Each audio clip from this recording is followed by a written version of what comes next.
Burnout support in an age of diseases. As a society, we've become less socially connected than we used to be. We have Facebook friends, but rarely can we spend face-to-face time with our real friends. We text, snap, and tweet to each other, but we fail to tell our innermost fears and secrets. And we fail to touch one another. Touching one another means more than physical contact.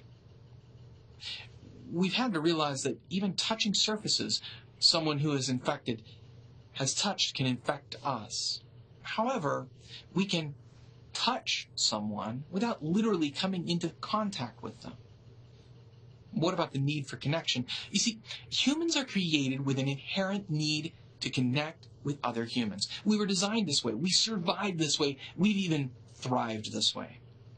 Our digital world makes it easier than ever for us to communicate with others, but somewhere along the line, we've confused communication with connection. Connection is about knowing someone else. It's about celebrating them in their triumphs and in supporting them in their losses. We believe that we've thousands of Facebook friends, but far too few know the stories about being bullied as a child, or even something as simple as your favorite color or movie. Knowing other people has become a lost art. What about physical touch? One of the proxies we use for knowing someone is knowing they are there by sight or touch. Touch is a powerful tool that can help us feel connection with another person. We literally share the same heat, and in doing so, we generate warmth between us. While physical touch alone is not the same as a deep connection, it's often what we use when we can't find a connection. Feeling connected helps us to feel supported, or like we can be supported if we have the need. So what's this relationship between burnout and support? Burnout may be identified as exhaustion, cynicism, and inefficacy, but it's created by a lack of personal agency. Our personal agency is increased by the results we get and accept, the support we receive from others, and the self-care we do.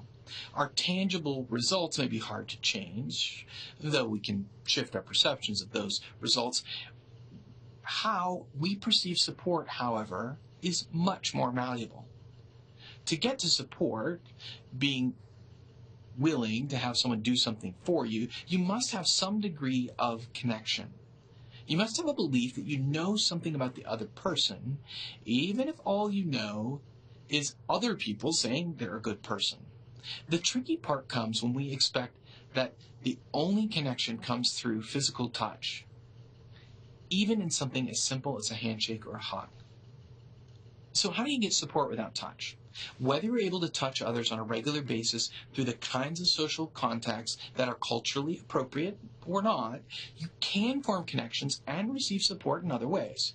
You may have seen people doing the elbow bumps to make a safer physical connection. But more powerfully, you can seek to understand the other person without any sort of touch. Here are 5 questions you can ask if you want to develop a better understanding for others so that you may support them or feel comfortable in asking them for support. Number 1, what's your dream vacation? Number 2, if you had all the money that you could ever want, what would you do? Number 3, if you could leave one mark with your life, what would it be? Number 4, what's your greatest fear?